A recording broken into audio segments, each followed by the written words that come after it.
Hey guys, this is Jeff Stanek with Figured Out Baseball. Got a great Figured Out Baseball podcast today, one that's a little bit unique for us and what we've done. We spend most of our time on the podcast talking to college coaches. Occasionally we have some pro guys on the program. And today we're being joined by Sam Freeman, which I'm very excited to get into things with Sam. Sam has spent parts of 9 seasons in the major leagues as a left-handed pitcher. I believe every one of his career appearances is in relief. I'll give you a quick background on Sam before we jump into questions with him, but I'm very excited to get his perspective, through what he experienced in college and what he's experienced as a pro for as long as he's been in the big leagues. He's originally from Houston, Texas. He played collegiately at North Central Texas College, a junior college in Gainesville, Texas. He was drafted there as a sophomore in the 24th round. That would have been the 2007 draft. He did not sign. He then went to Marshall, Division I school in Marshall, West Virginia, was there for 1 semester, just the fall of 2007. Then in the spring of 2008, he played at the University of Kansas, Division I, obviously in the Big 12. In 2008, that year as a junior, he was drafted in the 32nd round by the St. Louis Cardinals, and this time he did sign. His next couple years in the minor leagues, he was selected as a minor league all-star in 2009 and 2011. He made his major league debut on June 1st, 2012. He played with the Cardinals for parts of 3 seasons, 2012 through 2014. He spent 2015 with the Rangers, 2016 with the Brewers, 2017 and 18 with the Braves, 2019 with the Angels, and 2020 with the Nationals before he was shut down with an elbow injury, which ultimately required Tommy John surgery. So we're talking to him now during spring training of 2021, where he is currently at home rehabbing. He'll be, rehabbing for this, likely for this entire year, and then we're looking to get back with a big league club in 2022. Overall, Sam has spent parts of 9 major league seasons in the big leagues. He's compiled a 3.58 ERA. He has 271 career big league relief appearances. He's thrown 233 career innings, given up 197 hits. That's a 228 opponent batting average in his career, and he struck out 232 big leaguers. Sam, I really appreciate you being on the podcast with us today. Oh, for sure, man. Thank you for having me and sharing the platform, man. I really appreciate it. So I usually like to start with something from the bio that stands out for people. There's a lot of places I think we can start with you, Sam. But one of them, I'd just like to talk about your debut in June of 2012. It's probably a question you've been asked before, but I think it's always an interesting and unique story to hear about somebody's debut, somebody's major league debut. What do you remember maybe from that game, from that series, from the experience, any guys that you faced or anything like that? Anything you can tell us about that? It was Johan Santana's no-hitter. So that was like that, kind of being associated with that in, wow. In history. That was pretty cool. It was a dream come true. It was. I honestly I couldn't tell you who I faced. It was just like overwhelming. Because if I remember correctly, it was like bases loaded, and I had I think Jake Westbrook's runners on, and I was like, oh man. It was like, oh man, please, like just get out and just strand these guys. I don't think it worked out very well for us, but it was a learning experience for sure. So the first game you ever pitched was a Johan Santana no-hitter. Okay. Yes. Did you get the ball? Cool, did you get the ball from your first pitch? You still have that? So I have a ball, but I think if I remember correctly, I think they took all the balls from the game and like made them commemorative or whatever, because it was a historical game. It was a no-hitter. So I think they took all the game balls and did whatever they did with those. Don't quote me, but I'm pretty positive that's the way it went down. But you've got a ball. I have a ball from that. I don't know if it was like a practice ball or what, but I don't think it was a game ball, but it doesn't matter. It's pretty funny though. That's a pretty funny part of the story. Sam, I'd like to talk with you a little bit about your experience before getting to the big leagues, your college experience. When you and I have talked before, I know that you're an advocate of junior college. You spent a couple years at junior college and then wound up playing at a Power 5 school where you got drafted again. But you got drafted out of junior college, chose not to sign. If you were to talk to like a 16-year-old today, or even 16-year-old you, what kind of conversation would you have, just based on your experience? What kind of conversation would you have with a guy that was maybe really stuck on a certain level, really wanted to play at a high level, Division I, or maybe like they weren't sure if they wanted to sign out of high school or anything else? Would you, if you were talking to somebody now, would you recommend the college experience? If you had to do it again, would you go to a 4-year school right out of high school? Did you enjoy the junior college experience? Just kind of wondering what your take is now, since with what you've gone through. Oh yeah, for sure. So if I was talking to my 16-year-old me, I would just tell him still go the junior college route, just in terms of the lack of restrictions that they have at that level compared to like some of the D1s or D2s in the NCAA. Like you essentially have two seasons in 1 year, which is like the fall and then the spring. So I know for me, like I would have been a fish out of water if I'd have gone to a 4-year and just tried to make an impression in that 30 days that you have in the fall to like actually scrimmage in a team setting, or show what you can do. At the junior college level, due to them having the fall season, I mean, I was a two-way out of high school, so I got tons of at-bats and tons of mound time, so whatever deficiencies I had, I was able to improve and get experience that way in games and in inter squads and in practices. I mean, it was the atmosphere was like all baseball all the time, and a lot of room for development, a lot of room for growth. So for the younger kids, like let's say a 16-year-old, I would really like if playing at a high level or beyond college is a goal, I would really advocate for going the junior college route for that extra development time, and also like the 4-year schools are going to be there at any given time. So let's say you go there to a junior college for a year, and you want to move on to a 4-year university, you can do that after that following year. If you want to go for 2 years, the 4 years are still going to be there. So I think there's just a lot of extra development time that you get at the junior college level to improve your skills.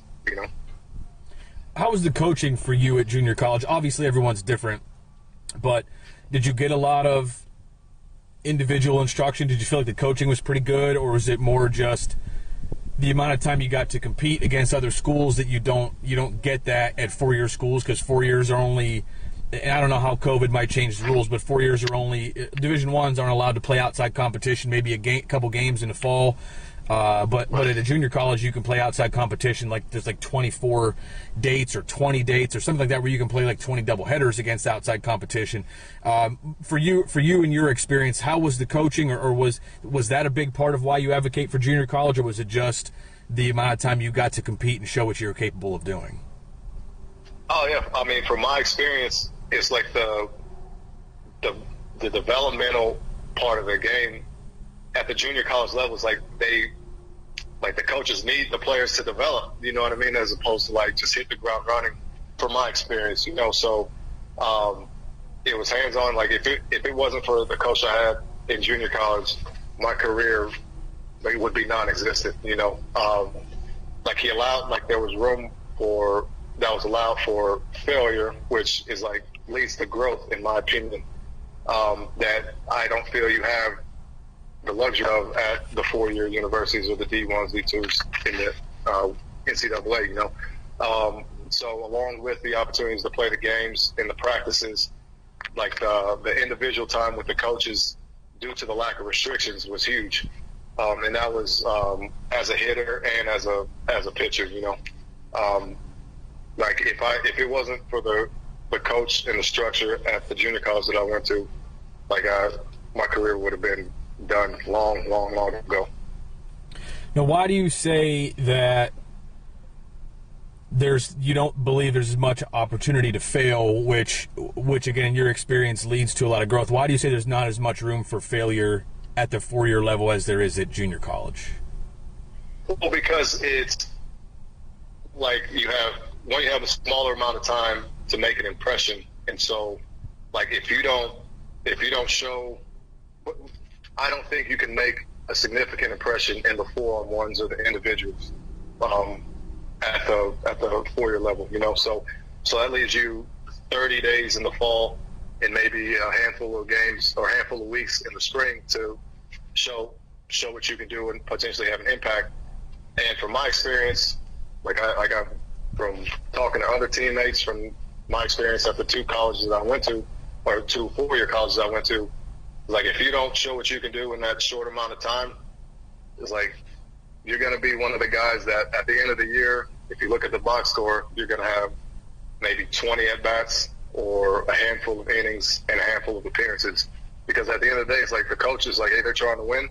It's like they're going to go with their best option to win. You know what I mean? So I think there's a I don't know, conflict of interest, or I think there's like a crossroads to where it's like just being cut and dry. If the coach's job security is tied to wins and losses, it's like what do you think is going to be sacrificed? Like the player's development or a chance to win? So that's my opinion. I know it might rub some people the wrong way, but I think just when it boils down to it, like if it comes to a player's development or a win or a loss, I think the coach is going to go with the win or loss. So yeah, that's just the way I look at it, and just from the things that I've experienced, and just from some of the feedback that I've gotten from other teammates over the years. I think it's an important perspective, whether or not that's 100% correct in every program, or maybe it's at least correct in some programs, because you probably know as well as anybody that the majority of high school baseball players across the country, especially ones that have a potential to play in the big leagues someday, like they want to go to the really high Division I level. They want to go to the place that you see play on TV. They don't it's like Division II, junior college, Division III, NAIA schools are an afterthought. And I think ultimately, that straightens itself out over time. But like when, guys are 15, 16, 17 coming through high school, like that's where they want to go. That's where the big recruits want to go. But they don't always know what that experience is going to be like when they get there. And I think you're right. There's, I know from my own experience, without having coached at the Power 5 level, I've gotten transfers from those levels and guys that are really, really good players, but maybe they were stuck behind somebody else, or, they're stuck behind a future first, second round draft pick. So maybe the other guy's a 10th round draft pick, but he's a middle infielder, and both the middle infielders are going to be, first or second rounders, and there's just not a spot for them there. Or, you've got guys in the starting rotation in the bullpen who are the same thing, either like really good college pitchers that maybe don't have much of a pro career, but they're really good college pitchers, and there's other guys that are going to be high draft picks, and again, there's a 30th rounder stuck behind those guys that doesn't get any time. And I think you're absolutely right that college coaches have to win or else they're going to get fired. So, and I do think that most college coaches believe in developing their players, but there are some levels where you just don't have to as much. Power 5 guys can have, some of the best recruiting classes in the country. They have guys coming in that are very, very highly touted prospects, and that's who's going to be their freshman class, their sophomore class. So if you're there and you're not working out, and you're not really getting things on your own, or maybe it's taken you a year or two to kind of get used to the system, there's a pretty good chance you're going to get passed up and be forgotten. And I don't know that that's always the fault of the coach as opposed to a kind of a faulty system, but I think you're right that with a lot of the things that you talk about, and I'm glad to talk about it, because I don't think a lot of people want to talk about that kind of stuff. Right, and like, to be clear, it's not every program. And so again, like if I was talking to a 16-year-old or their parents, it's a huge decision. Just kind of whenever you're dealing with these coaches in the recruiting process, it's like ask them difficult questions, like do the research on your own, like look at the cumulative statistics at the end of each season, and just check to see. It's like, what are you seeing? Are the underclassmen getting opportunities to play? Is there a lot of guys on the roster that weren't redshirted that only have a handful of at bats? And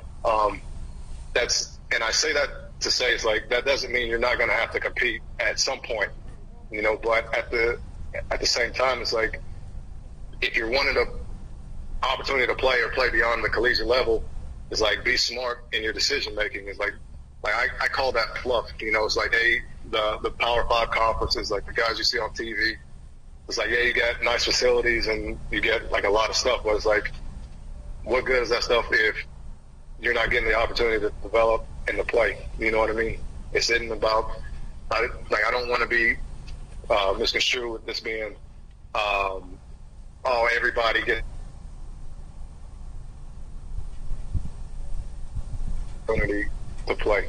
So it's like I don't see the point in being. It's like, okay, so you got a Power 5 school with a huge recruiting class. It's like, okay, if I'm talking to my 16-year-old self, I'm going to maybe a D1 AA or a mid-major school to where it's like I know that they're going to need me to play. You know what I mean? They're going to need my innings or my at-bats, or like I'm going to have an impact or the opportunity to show that I can have an impact. Does that make sense? 100%.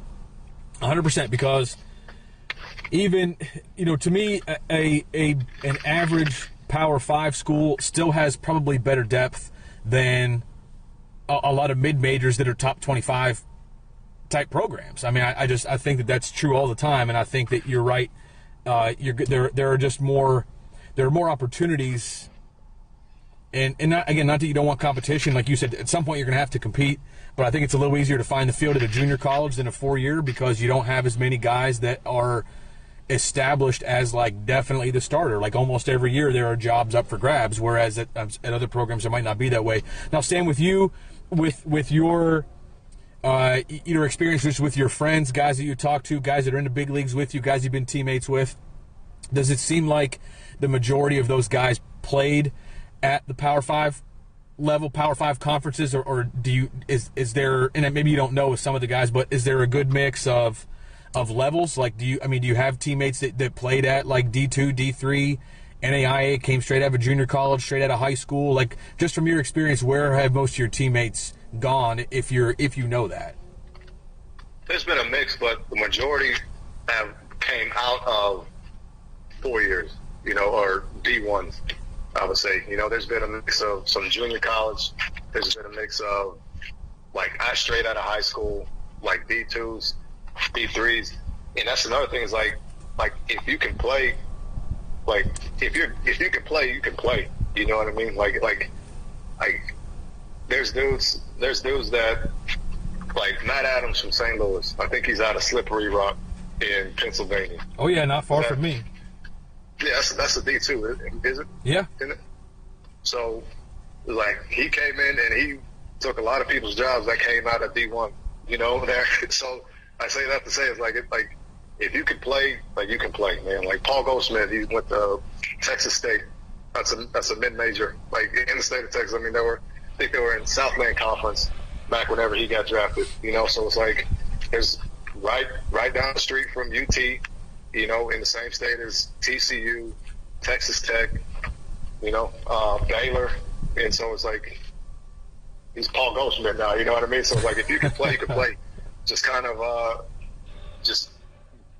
be smart about the recruiting process, man. Don't get caught up in the hype about the Power 5 or the big-time schools. It's, yeah. Because, and I say at the end of the day, if it comes down to like a win or your development is going to take the backseat of the large majority of the time, And hey, that might be the case too at a junior college. And my response to that would be, you at least get a fall to actually go out and try and earn a spot without the restrictions. Like you get those double headers, you get those inter squads, you get the practice time. So there's a lot more opportunity to show what you can or can't do at that level.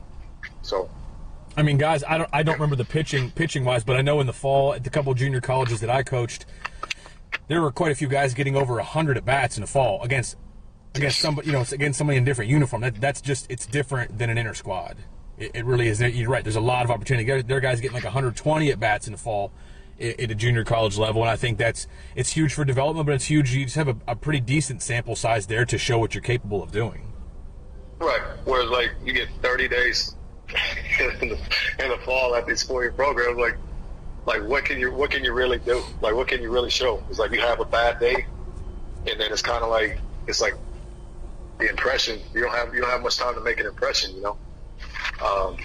And I think there's like a misconception about like the junior college level is like lesser. At least like whenever I was coming up, like I was like junior college, like I kind of like dismissed it a little bit.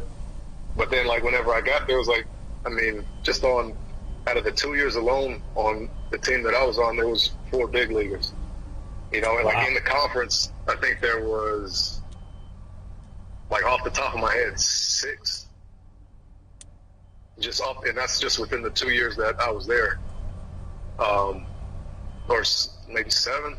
So it's like the competition is there. Yeah, and that was just big leaguers. I mean, that's not even guys that like got drafted or made it to high levels in the minor leagues. So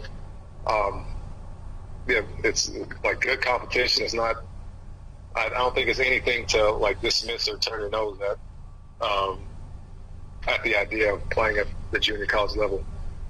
I think that I've said this before in the podcast, but if people that are listening to this have never watched a junior college game, I'd recommend that you go to it. Clearly, there are areas of the country where junior college is stronger than others. I don't know if people know this or not, but there's Division 1, 2, and 3 junior college, and the scholarships are different at those levels. So obviously, the Division 2 and 3, because they offer scholarships, are going to be stronger than Division 1 and 2 junior college will be stronger than Division 3 junior college. But if you're in an area of the country there's some pretty good junior college baseball, you should go. You should go watch a game sometime. I think you'll be impressed with the talent level. Now, for you, Sam, coming out of high school, and I definitely want to talk about your career as a big leaguer. But did you at any point? How did you decide on baseball, or was baseball always something that you enjoyed, that you excelled at, and that's just kind of what you always did? And I'm asking that and I want to talk about this a little bit if you're comfortable talking about it, but just. Minorities in this country, young black baseball players. There's a lot of research that says that, and a lot of statistics that say they don't continue to play baseball. They stop playing before college. There's not a lot of African American players in Major League Baseball. And since I'm just kind of curious about your background and just what you. If baseball was always it for you, or maybe because you're 5'11" and a left-handed pitcher, like those two things together, maybe ruled some other sports out. It maybe made baseball the obvious pick. But I'm just kind of curious what your experience was and why you ended up, playing baseball even as a kid, like as opposed to some other sports maybe you excelled at. Well, like I played like everything growing up, whether it was like street football, street hockey, like basketball, like organized sports and all that other stuff. Like from a young age, and I have an older brother who's played a significant influence on my development and just my love for the game as well. Like my parents would take my brother and I to the park. Like my dad's a huge baseball fan. My mom played softball, like growing up, and so like they loved it. And so we all loved it growing up, and it was something we did as a family. And I just grew a love and a passion for it. And and like as I continued to play. And saw like the strides in my development, and it just kind of went hand in hand. Like I grew a love for it, and it was something that I always enjoyed to do. And I grew up, my friends in the neighborhood, we all played, and so if we weren't playing, like practicing and an organized practice, like one of our parents would take us up to a local field. We'd spend hours out at a time out there just playing home run derby, like trying to route home runs, like. Yeah, it was just something that I really enjoyed doing. Like my dad would take us to Ranger games and stuff all the time growing up. So yeah, it's just something that I loved from a young age, and just the passion continued to grow. I know that it's been a while since you've been there, and maybe you're kind of removed from it if you don't have any kids or relatives that are kind of that age now. But that's kind of how I grew up too. You and I are similar age. I grew up playing wiffle ball in the backyard with my older brother, who was 3 years older than me, and a couple neighbors who were 3 and 4 years older than me. And I thought that helped me a lot looking back at things. But we played wiffle ball all the time. We played home run derby. We put a little in one of my neighbors' yards. Like, we put a fence up. Like, we got his dad to get some like wire fencing. We put a fence up. Like, we painted our own signs, like to have signs on the outfield wall, like a minor league park. And we did that a lot. Like, that was kind of our life as a kid. Like, we'd go to the pool for a little bit, and then we'd go play wiffle ball, and vice versa. And that's kind of like, that's what we did in the summer. And I just you don't see that as much now, or at least like driving around, you just don't see kids do that much. I don't know if you have any thoughts on why that, what's changed, or maybe why, and whether or not that has anything to do with, minorities not playing baseball as much, and black children gravitating toward other sports as opposed to baseball. I don't know if you have any thoughts on it, or if it's, worth getting into, but it's curious that you said that, like, that's how you grew up doing all those things, and that's how I grew up as well. I love baseball all my life, but you just don't see that many kids doing it around town now. I don't know if it's because of video games, or the game has gotten too expensive, or travel baseball, or what it is. Maybe you have some thoughts. So, like, we actually had a conversation with one of our family friends who, like, their son's doing the travel ball stuff now, and I think I would lean more towards, like, the travel baseball part of it, as far as why you don't see kids around town like playing like playing the way we did growing up. And like, she made the point yesterday, it was like and even back then, like in rec league or little league, which I played in, it was like you would play maybe like on a Saturday, and so it's like you don't play very often. And so I think like travel ball has become like more prevalent here, in my opinion. And so I think they're going there. It's like you get to play more often, you get more reps. And so I think that's the step that they took to.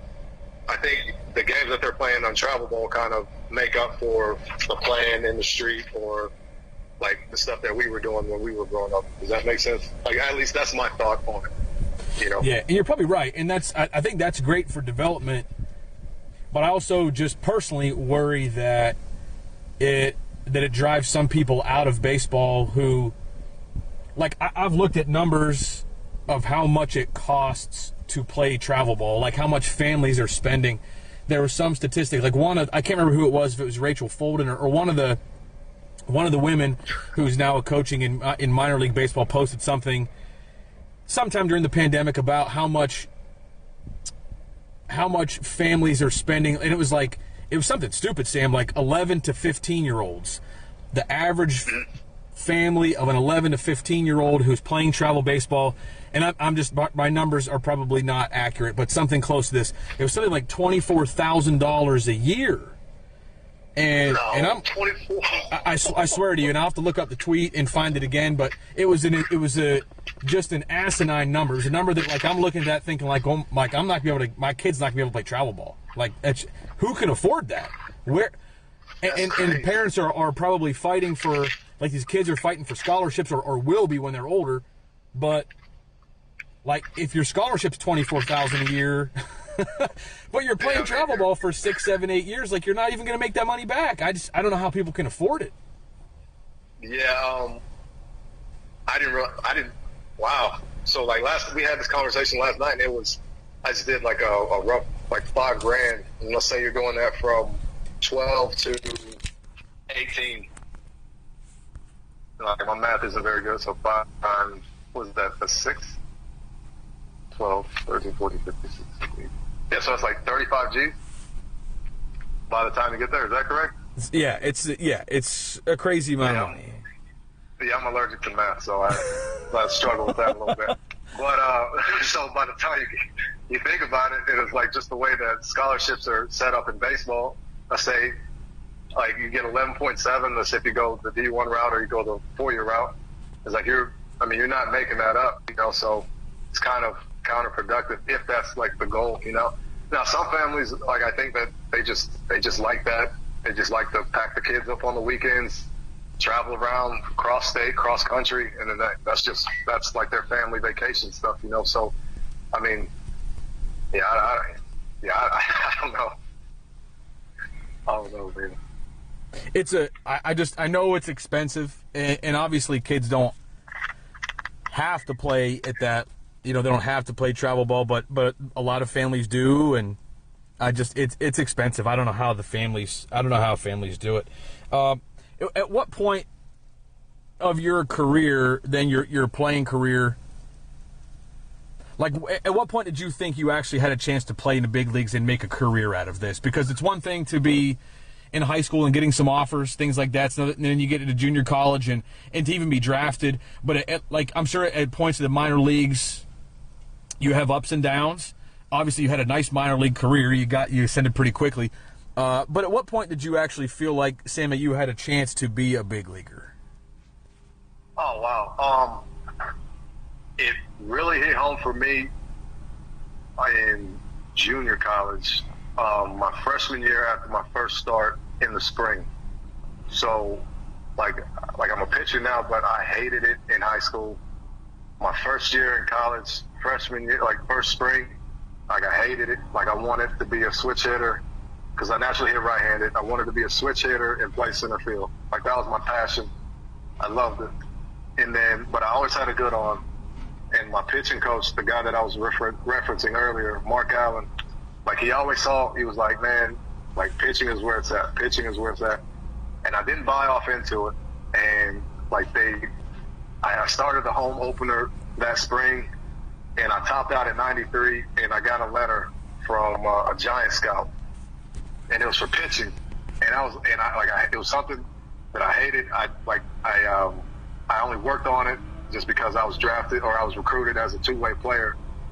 And so I thought to myself, I was like, man, I've like devoted the last probably like 6 years of my life to the outfield. And then I step on the mound one time and I flash a decent number and I get major league interest. And then so that day forward, it was like, okay, that was the first time I received any interest from a major league club. And so I would say that day, my freshman year in junior college. That's awesome. And I'm sure it took some time for you. Like at what point, I mean, do you love pitching at this point, or do you still like to go out and take batting practice? At some point, did you come around to really enjoying pitching more so than hitting? Oh yeah. I ended up hitting my sophomore year, but once I received that letter, I knew that it was pitching that was gonna take me to where I wanted to go, and then. And I was getting lit my freshman year. Like it wasn't a good year. It was a character building year on the mound. But I had a lot of success my sophomore year, and then I ultimately got drafted as a pitcher. And so I was like, okay, that's when like the complete buy-in. Like at that moment, I didn't have any interest in playing center field anymore. Because I even though I had committed and signed to Marshall as a two-way player. Like after putting all that work into playing the outfield and hitting and running the bases and working on my speed and all that other stuff, not having any interest at all as an outfielder, but as more like the only interest as a pitcher was like, okay, you're pretty much wasting your time on that end, So, that's whenever I really bought off into it and like fell in love with the idea of pitching. That's an easy way to fall in love with something when other people think you're really good at it, and it's easy. It's easy to like something that you're good at. I think at some point, a lot of people probably you're persuaded to do things that you're good at over time, just because it's easy. It's fun to do things that you're good at, right? No, the freshman year, the coach and I kind of clashed quite a bit because he saw it and I wasn't trying to buy off into it, and so there was I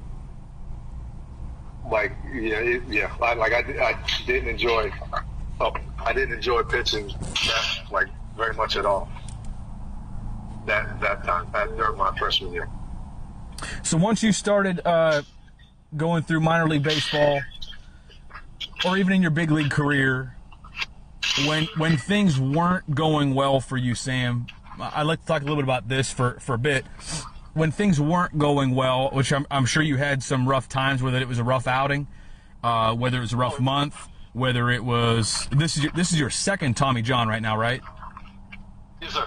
So whether it's injuries or whatever it may be, when you've had difficult times, maybe times where you doubted a little bit, you doubted whether or not you could make it, or maybe it was one of the years that you were a free agent and just like didn't know, you weren't getting a whole lot of interest and felt like this might be it for me. When you've had tough times, who's somebody who's been there for you to help you through these times, to kind of rebuild your confidence when you've needed it, to help give you some motivation? Again, during rehab or during stretches where you haven't necessarily seen success, or during times like you were in the big leagues and got sent back down, and probably I can't imagine what that feeling is like. Who's somebody that you have or had in your life that has helped you through the more difficult times? Oh, wow. So there's been at different stages, like early on, and even now. My pitching coach in junior college, he's like my brother now. Like he introduced me to my wife. He's always been the guy I can reach out to that'll put things into perspective, like get me right mentally back to where I need to be. My parents and my wife now. Just so it's different people over the course of my career, but like from the get-go, it's been Mark Allen. He's the pitching coach now at the University of Illinois. He's been there for all the ups and the downs. Like on the ups, he's been there to be like, hey man, like this ain't a done deal. You got work to do. He's always kept things in proper perspective. So, yeah. I would say Mark Allen, my parents, and my wife, they've all been there during the down times. Can you talk about any particular time for you that was maybe more difficult than others, whether it was an injury or whether it was getting sent down at some point, or like can you just give us one time? And I want to talk about this, Sam, only because I think anybody that's still playing has either gone through a time when it hasn't been fun, and they've struggled and have needed to pick me up in some way or another, or coaches listening to this that maybe forget what it's like, to have a tough time and have a tough time relating to players that are going through some stuff. Can you talk about, is there any particular time that stands out to you that maybe it's the time you're going through right now, I don't know, but any time that kind of stands out to you as being more difficult than others, where you've had to put some extra effort in, I guess, to kind of pushing through something, or just need a little something to kind of help you still believe in what you're doing?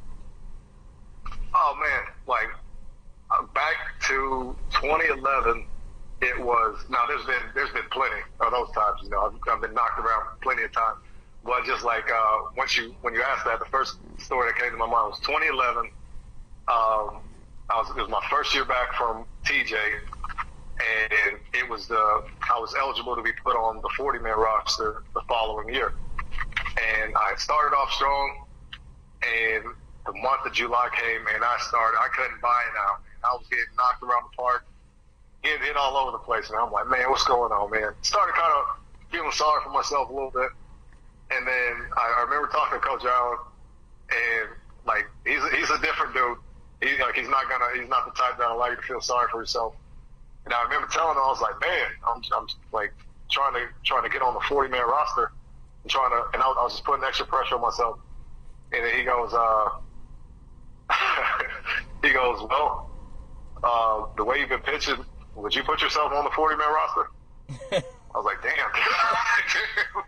And I was like, and so that, because a lot of it was like me at the time just pitching not to lose. It wasn't going out there pitching like attacking and all this other stuff. So that kind of like put things back into perspective, and I was like, that like dialed me back in, locked me back in, and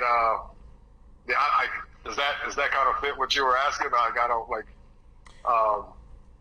Yeah, I just wonder. I mean, how'd you come back from that? I mean, what you heard that, and the mentality at that point was what? Because obviously you had a really good 2011 minor league season. So when you're getting knocked around in spring training, you hear that from one of your coaches, and then what? Oh, I went on a run, that. So the first half I started with like a sub-1. I think I gave up like 1 run through like 20 innings or something like that. Well, like the month of July, I think I gave up like 11, and I think I was rocking like a mid-5 or something. And then that's when we had that conversation, and then I just went on a run. Like I went on a pretty strong run. I think I got to like a 3 or whatever, And so it was like, hey man, like quit feeling sorry for yourself. It's like, go. Like nobody's gonna rescue you, nobody's gonna save you. There was another one that stands out. It was 2017. I was in spring training with the Braves on a minor league deal. I had been getting knocked around in big league camp. Like 2016 was a disaster. It was like a bad minor league camp could have very well been the end of my career. Dom Cheedy, who was the pitching coordinator for the minor leagues, he went out of his way. He pulled me aside, and like he was like, "Hey man, like you got it, you're good." It's like, and he just started telling me, he's like, "Hey, focus on, like, hey, down and away to a right." He just giving me cues to get me dialed back in. And then I remember we had a meeting. It was like a pitchers meeting, and he was talking about as a reliever, he's like, "Hey, don't be afraid to walk a dude." It's like go in. It's like, hey, which caught me off guard. You know what I mean? Like my entire career, it's like, hey man, get ahead, stay ahead. And he tells me, he's like, hey, as a reliever, like go in there, try to strike these dudes out, man. Like attack them with your best stuff. If you walk them, who cares? And that blew my mind. Like I was like, wait, I'm like what? And it's like, so he was the bullpen coach for the Orioles. Like I don't know the exact time, but like the Orioles bullpen was solid. They had like Dan O'Day, Zach Britton, and a few other guys that I'm not remembering right now, but they had a solid bullpen. So it was like, hey, this is what we did. And so after the meeting, I went up to him and I was like, hey man, so like how these guys is like, how'd you get them to buy off into that philosophy? Because I mean, it's like for the longest time, it's like, hey man, get ahead, stay ahead, like don't walk dudes, And he goes, Sam, you could pitch a long time if you have that mentality, which was like, hey, just go after dudes, like forget about a walk. He goes, you can pitch a long time if you have that mentality. He goes, guess how long he'll pitch without it? I was like, I mean, I don't know. He goes, about as much time as you have in the big leagues. And I was like, damn. I was like, damn, dude. So he's essentially telling me, he's like, hey, if you keep pitching the way that you have been pitching, it's like your career's over, And it was like, it was harsh, but it was true, And so, yeah, that turned things around for me a little bit. So that was like that advice, like that, him going out of his way when he didn't have to. Well, like I couldn't have done anything for him, So for like him doing that was huge. Like I said, like I don't know if that answers your question or what, but yeah. Yeah, that's great. So maybe you just answered this question, Sam, but for you coming up through the minor leagues, like what was the key for you to become a big leaguer? So just for example, you read, if you read any prospect reports on whatever, it's like, okay, this guy's got great stuff, needs to work on his command. This guy's got great stuff and needs to develop his changeup to be, a big leaguer. This guy needs to work on, getting lefties out more consistently or whatever it is. Like for you coming up through, what was one or maybe two things that, like for Sam Freeman to go from being a minor leaguer to a major leaguer, these things needed to happen? Was there anything that was key? Maybe it was development of a pitch or just commanding your stuff, or maybe it was that what you just talked about, the mentality. Is there anything that you think was like you had to develop this, and this was absolutely imperative? If you didn't develop that, you never would have made it, but because you did develop this or you made progress here, you did make it? I would say, like, from the feedback I would get from the organization was like, hey, breaking ball, because like during that time, like the lefty, like loogie stuff was pretty big. You know, it was like, hey, you're left-handed, you need you need a breaking ball. And, I'm like a hard-headed individual, you know what I mean? So it was like, I was having success with like a split, you know, whether it would be lefty or righty. And like that, me being hard-headed and not developing a breaking ball, I would say like I either stalled or delayed my development in getting called up for like the success that I had, you know. Like I know, like whenever I initially got called up, it's like, I'll be honest, like my breaking ball was trash for like the first, I'll probably say until like 2017, you know, like I would run into a few here and there, like some decent ones, but like on a consistent basis, it wasn't very good, you know. So it's like me being hard-headed earlier in my career and not taking that time to develop, that probably hurt or delayed my time getting to the big league. I'm sorry if there's any like somebody's mowing the lawn. Like I don't know if you hear that in the background trying to get to a quieter spot. No, it's not affecting us at all. Okay. I love hearing these stories, and it's cool for me. I hate to sound too much like a fan, but I appreciate hearing, just stuff that you go through and things that people wouldn't, maybe wouldn't understand if you haven't been through it before. Another thing I'd like to ask you about, and I don't mean to just focus on all the stuff that maybe isn't the most flattering or isn't the most fun thing to talk about, but I'd like to just ask you a little bit about, what it's like to be in the big leagues and get sent down. And another thing, just mentality-wise, because even if a high school player's listening to this or a college player's listening to this, there's nowhere to get sent down to necessarily, maybe the JV team, but at the same time, like, guys can switch roles. You might think you're going to be in one role and you don't get it, or maybe you start out as a weekend starter and you get bumped down to like a middle reliever or whatever, just because other guys are outperforming you or you sort of had a bad period. But I just want to ask, for you as a big leaguer who's gone through it multiple times, to get sent down during a season. Like, you can't go down, you can't get sent down and fold. You can't get sent down and feel bad for yourself, because then you're going to get knocked around in AAA and then your career might be over, right? So how do you as a player, like, how have you dealt with that in the past? What's your mentality been like? And how have you continued to persevere through those sort of difficult times? Well, like, there's a phrase I like to call, like, character building. Like, it's like, he's like, you find out about yourself whenever things aren't going your way, so it's like, if you're getting knocked around, it's like, okay, it's like, well, how are you going to react? Because it's like, it's easy to show up to the park whenever you got a nice little, like, scoreless streak going, like, you're just getting everybody out. But it's like, you really find out about yourself, it's like when the adversity hits, so I always like to challenge myself that way. And also, too, just kind of realizing it's like, that's a reflection of, like, they don't think you can win, you can help them win. You know what I mean? It's kind of harsh, but I mean, it's like I like to think of that as like, where you stand with the organization or with the team. It's like, you don't ever have to ask. It's like your playing time, like you being up or down, is most likely a reflection of if they feel you can help the team win or not. So it's like, well, if you're getting sit down, then there's work to do, Yeah, I mean, that's the kind of way I've approached it. And whenever I get sit back down, it's like, hey, you better stay locked in. It's like, it's like, it's essentially, whether it's right or wrong, my approach was like, hey, they're waiting me out. They're trying to wait me out.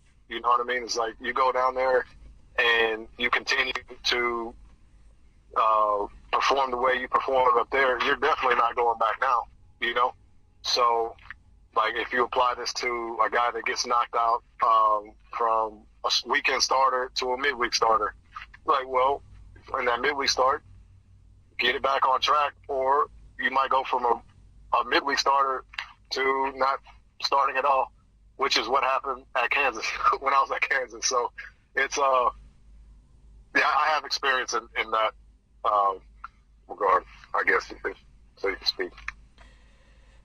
You've got a lot of things that you've gone through that have helped, that I think give you a good perspective. And I want to talk about maybe one of the last things we'll talk about. There are a lot of coaches being hired at the minor league level, and some of them have progressed to the big league level. People that come from, college programs, guys that never played pro ball, maybe guys that never played the position, or I shouldn't say just guys and or girls who have never played the position that they're coaching, but they've had good success elsewhere, or they've just done enough research or whatever that these organizations feel like they need to hire these people. But I think the perspective, I always feel like the perspective that you can offer from your playing career is important. It's not the only thing, and certainly I don't think someone should just be hired as a coach because of what they went through as a player. But for you, when you're being coached, does it matter to you what the background is of the coach, how much success the coach has had, if the coach has been through what you're going through? Does that stuff matter to you, or does it matter more about what they know, or does it matter more that they've been through it before, they know what it's like, so they know how to help you through it? Does that make sense? Being able to relate helps. Just because I think their perspective is a little bit different in terms of, it's like, hey, they know what it's like to get knocked around or to cash in somebody else's runs. And so I think the approach might be a little bit different. Does that make sense? Yeah. But on the flip side, like Mike Schilt, I don't think he never played. He's the manager for the Cardinals. But it's like his approach, like he's the man. You know what I mean? Like nobody's gonna go up there and be like, hey man, you never played, because like the way he approaches it is like, he'll tell you, he's like, hey, I never played, but here's what I expect. So I think it all depends on the approach. Does that make sense? Does that make sense with what I'm saying? If you played, I think it could help, and if you didn't play, I don't think it should be like an automatic dismissal of like what you can possibly bring to the table. You know what I mean? Like I think where people get turned off, like from the people that did play, is, hey, it's like, hey, I played, so what I say goes automatically. Just take my word for it, and it's like kind of end the story. And then for like the people that didn't play, it's like approaching it without, let me see, how do I say this? Like kind of not appreciating like the difficulty of what's going on, or taking that into consideration whenever certain things are being addressed. Does that make sense? Yeah, and I can see both sides of those arguments, and even in addition to those, sometimes the people that played, especially if the player was good, like I don't know, sometimes I've felt in the past that maybe this guy can't understand what I'm going through because he never struggled like this before. Right. I can see that. He was much better. He was a much better natural hitter than me, and like what I'm struggling with right now has always been really natural for him. I don't know. I just think there's both sides of both. There's two sides to both of it, both things. I was kind of curious, just for you.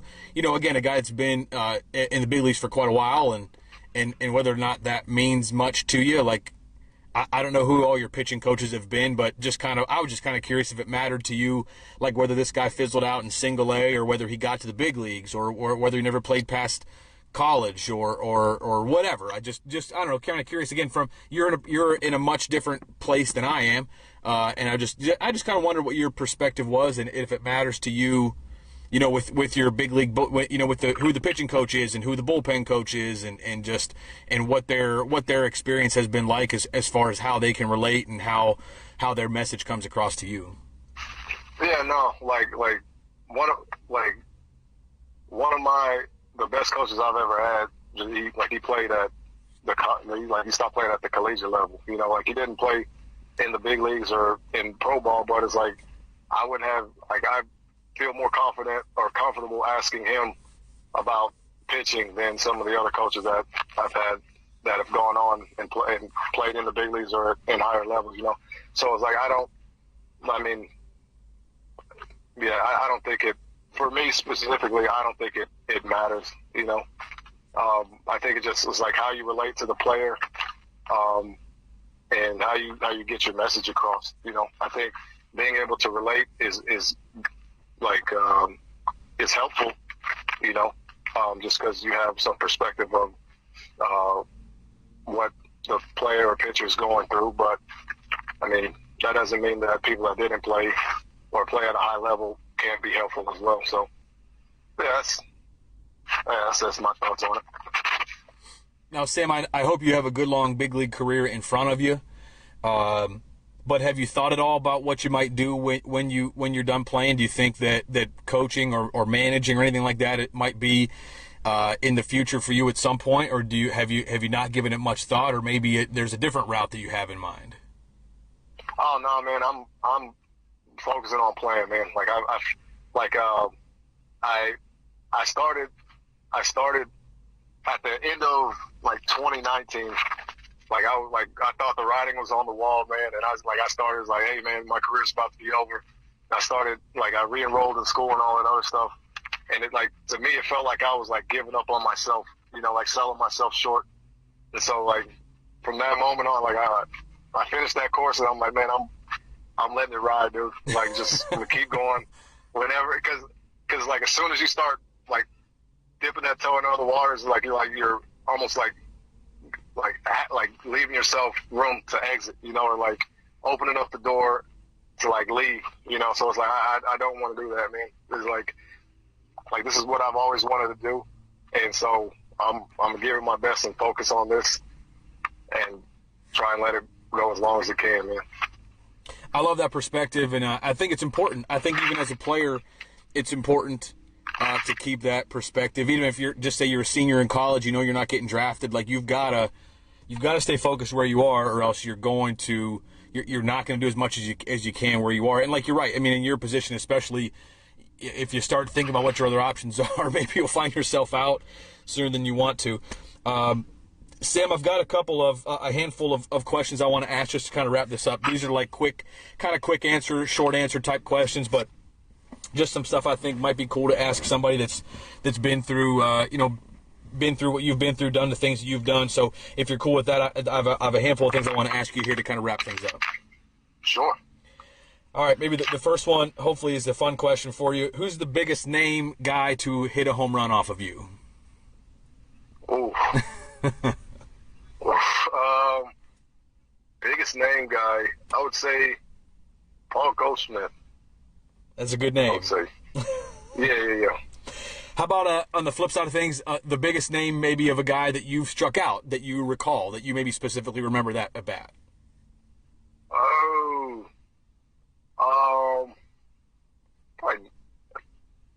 Probably, let's say Prince Fielder. If I remember correctly, it was on a foul tip. I think Prince Fielder in 2012, if I remember correctly. And Prince Fielder in 2012 was the man for people who don't remember that. With Detroit. Yeah. He was pretty stinking good there for quite a while. Jersey numbers, Sam. How many jersey numbers can you remember that you've had in pro ball? Pro ball? Or maybe just in the big leagues. You've played in a lot of big league teams. Big leagues, it was 61, 71, I think 51, 39. I think so 4, I want to say. Those are some true reliever numbers there. Yeah. Who's the favorite manager you've had, either in the minor leagues or the major leagues? A guy that you loved playing for and you'd love to play for him again, maybe if you had another opportunity. Oh man, Mike Shield was the man. He's the man. I heard that from a lot of people, actually. In 2012, he was the manager of AA. He's the man. He's the man. How about a teammate that you had that maybe had a bigger impact than anyone else, whether it was early in your career or even later in your career, but a teammate that you always kind of remember that like really helped you out, and somebody that you may be pretty grateful for the impact they had on you? Jason Mott, hands down. I remember even before, like I was in 2009, my first spring training, I got to back up a big league game, and it was intimidating. And it was like you had like the horses, you had Wainwright, Carpenter, like all just on the staff. I want to say, I think I don't know if Westbrook was there, but they were like an older staff, and it was like LaRussa was there, and it was like straightforward. You know, it was so it's like I'm walking on eggshells everywhere I go, like backups, like trying to stay out of the way. Mott went out of his way, talked to me, like just like kind of ease some of the anxiety a little bit. And yeah, he's the man. Like when I got called up in 2012, had an awful outing for my debut, and he was like, "Hey man, just shake it off." He's gone out of his way. He's gone out of his way, like to help myself, my family out. We were teammates from 2012 to let's say 2014, and then back again in 2017 when he was with the Braves. He's the man. Jason Mott, hands down. What's the favorite big league stadium that you've played in? Ooh, PNC. I love asking that question because I hear PNC a good bit, and I'm a Pittsburgh guy. Man, hey, that's no joke, man. That stadium's sick. Got the bridge in the background. I take into consideration like where we stay. Like we stay within walking distance. They got like normal people food. You know, they have like where we stay. They have like a Chipotle and a Qdoba across the street. You know, so it's like good food. Walking, you can walk to and from the field. Stadium is sick. Clubhouse is nice. Love to hear that. How about going back to? Go ahead.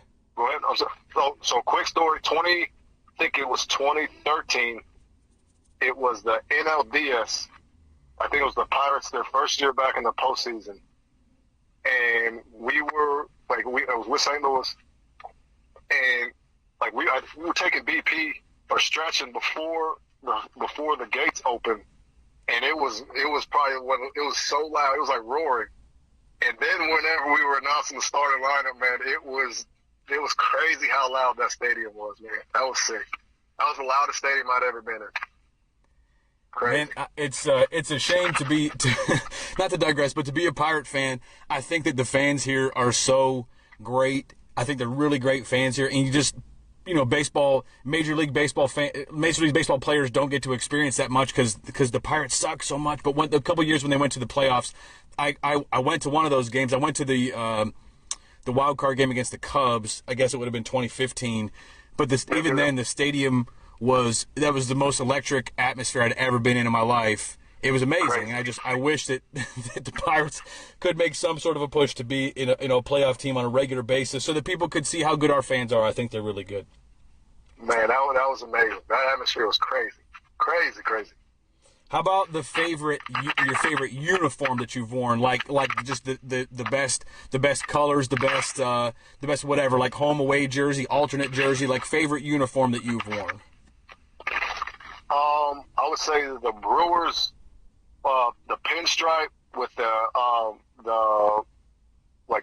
blue and the white home pinstripe with the NB on the hat, the old school. Yes. The old school was a Harvey's Wallbanger, like those uniforms. Yeah, those are sick. Those are sick. Sweet.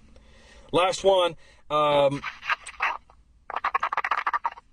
Who was one guy that you faced in the minor leagues, and maybe the earlier the better, you faced him as a pitcher, and after the game was over, after the series was over, you looked at that guy and you said, man, that guy is going to be a big leaguer?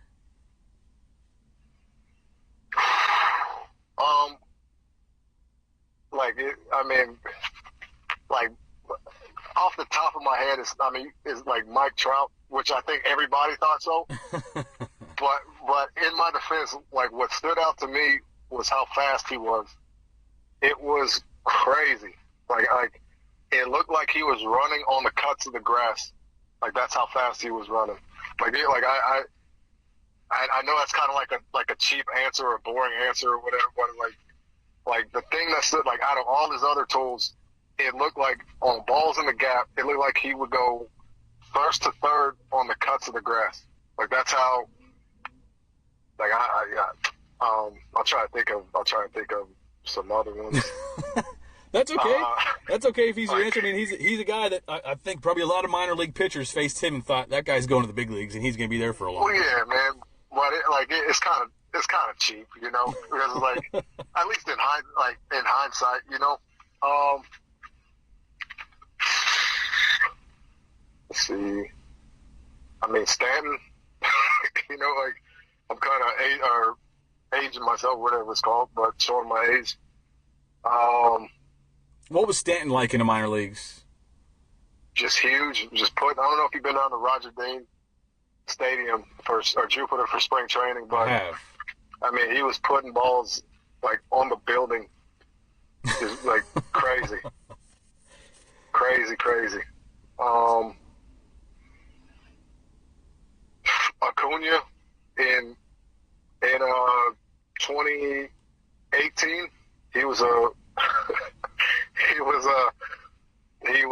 big league camp. I mean, you kind of heard him. I don't think he was like a highly paid prospect back then, or just I don't think his signing bonus was like crazy. But I mean, he's been more filled out, but he was like a slender dude. I remember he got in live, and I had like a couple pitches left, and I was like, hey, I just hollered at him because he was like waiting for the next group, and he was warming up. I think it took like a practice swing or two, and I'm like, I challenge, like, I'm challenging him. First pitch, whack, dude, he's off the wall in right field. I was like, all right. Oh, okay, man. Like, all right. Which, I mean, like, just, I guess, he was in big league camp, and he was like one of the top prospects. So it was like, he's going to be a big league, but like, actually, like, seeing it, and just like how easy it was like, okay. Like when Sam, when you're playing minor league baseball, do you know the opponents and like who the top prospects are? Like, are you aware of that? Just like, is that in the scouting report? Is it just something like you just hear buzz about guys? Like, do you know who are the quote unquote like the dudes on the other team, the guys that are maybe like their top prospects or anything like that? Do you know that kind of stuff when you're coming up through? Yeah, because I mean, well, I did, because like I would, like the Baseball America magazine, you know what I mean? They would get that in the clubhouse and stuff like that. Oh, so you knew, like Wilmer Flores was another one. He was like 16. So I got drafted in 08, and I went to Johnson City, Tennessee. He was with Kingsport. He was 16, and he was like, everybody knew who he was because he's like the youngest player in the league. But he was barreling everybody up. So he was another one. Yeah, but to answer your question, you do know, like, and that's another thing too, is like you kind of have to fight the hype a little bit, you know, because it's like, oh man, he's a dude, you know what I mean? You start buying into it, and then you start, like, speaking for myself, I started giving them too much credit, you know. So I was talking to my coach, or Coach Allen, earlier today. He's the guy that like recruited me out of junior college, and he said a statement today that I hadn't heard. He's like, don't overestimate your opponent and don't underestimate yourself.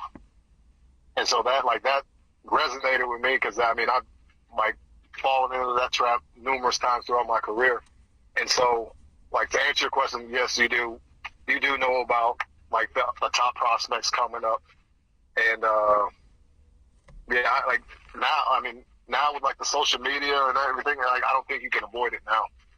You know, I think it's more like in the players' faces in terms of like the way that the word gets spread and all that. So, if that makes sense, you know. I'm kind of surprised that organizations would put Baseball America in the clubhouse for guys to read, just because you'd almost think they'd want guys to avoid that kind of stuff, like to avoid the hype of themselves, or to avoid like maybe some negative press of that's in there about them, or like you said, just to kind of pump up opponents. Or I'm kind of surprised that was something that big league clubs did. Yeah, I thought it was. I always look forward to, like, I think it was around the All-Star break when like the best tools things came out. Yeah. I never. Yeah, I didn't think it was one way or another. I don't think they put too much thought into it. I think it was just like, hey, you spent so much time in the clubhouse. Here's just something else that you can entertain yourself with. Yeah. But like I thought it was cool. Like, if you ever made it, you know what I mean? It's like, hey, that's pretty cool. So. There's one last question. Go ahead. I'm sorry.